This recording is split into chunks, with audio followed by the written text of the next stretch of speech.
Hello, greetings from San Diego on a very hot, stifling hot, sunny Sunday afternoon, late morning. It's like 96 or 97 degrees. It's crazy.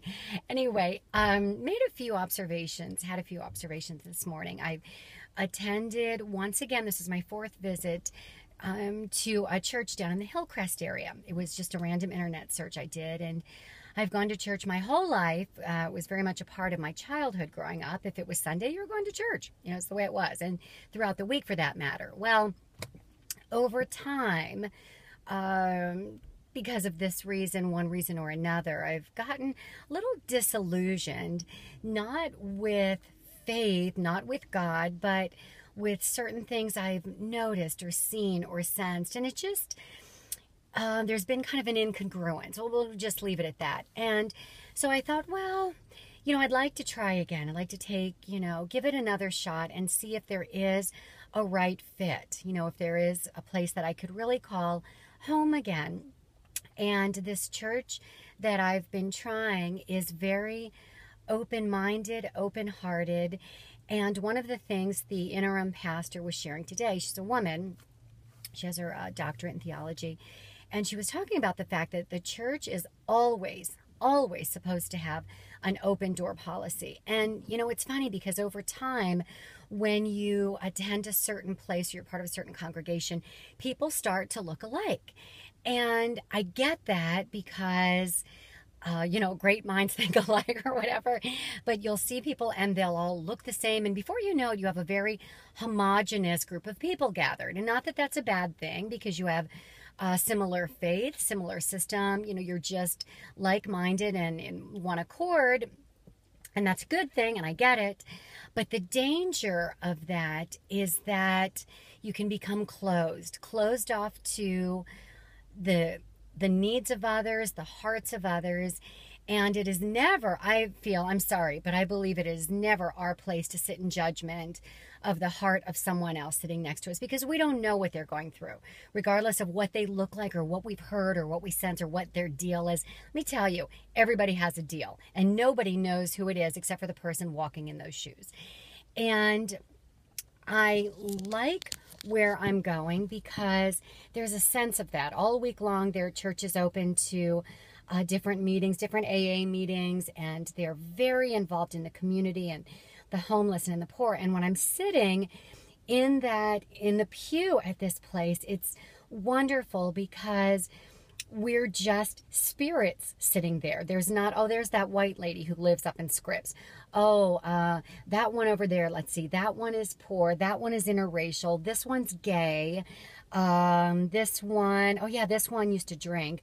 There is none of that. We're people, and we're souls, and we're spirits, and we're there with thanksgiving and humility. And it's a time to just honor God and have a mind and a heart of worship. And so, my message is to anyone who's watching this who has become disillusioned or has felt as though, well, gosh, I have a certain faith, and, I'm not saying what your faith is, and I'm not judging that, but what I'm saying is, if there's something that is kind of laid upon your heart and you feel a certain way and are led to believe a certain thing, but you feel as though there's not a home for you, keep looking, because there is some place out there. I never thought in a million years I would find this place. It's just a little church. It's a little church. It's been around for 100 years, and it's very diversified, but it's funny. There's a huge senior population,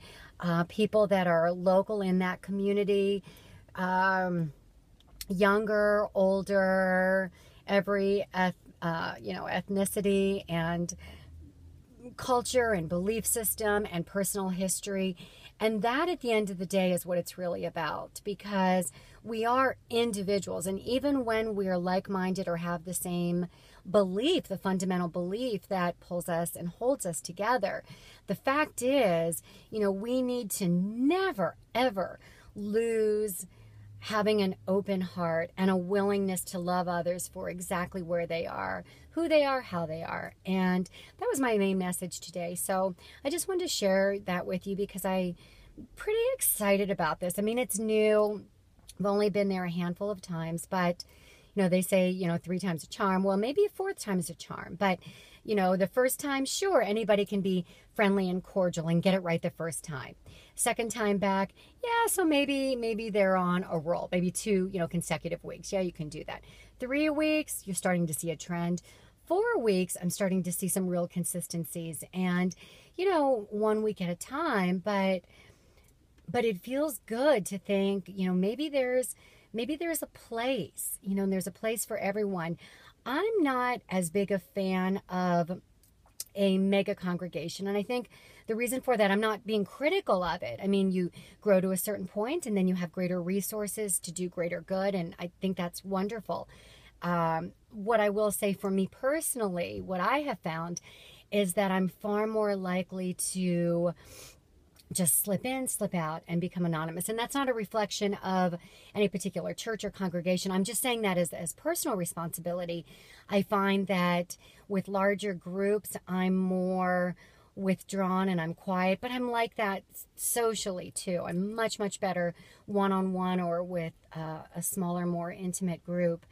And, I think this is going to be right for me. And I'm sure there's a place out there for you. But if you haven't found what you're looking for, and if you have any desire to go somewhere, or you're going somewhere on a regular basis, but you go and you're just going through the motions and it's really not making a difference in your life, then go somewhere else.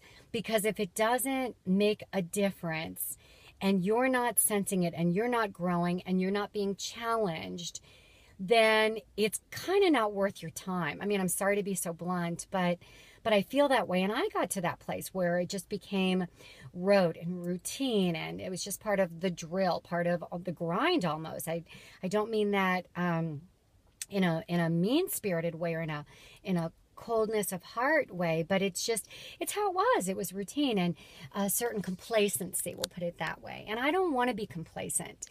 And I don't want to be complacent in anything I do. I don't want to be that way in my relationships, in my, spirituality for sure. As an artist and a beater, I want to get better. I want to grow. As a mother, I want to get better. I want to grow.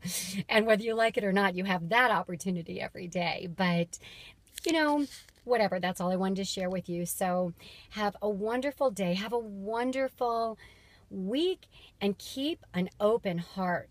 We are not people walking around, oh, that's that white girl over there. Oh, that's the guy who works in IT. We are not what we look like or what we do for a living. And don't ever lose sight of that, because that's just a shell. It's just a tent that we walk around in. It's easier to use that kind of vernacular as descriptives, but we are spirit beings, and we were created to be as such. So that's that. Have a great day, and I'll see you next time. Be of great cheer and hope. Bye.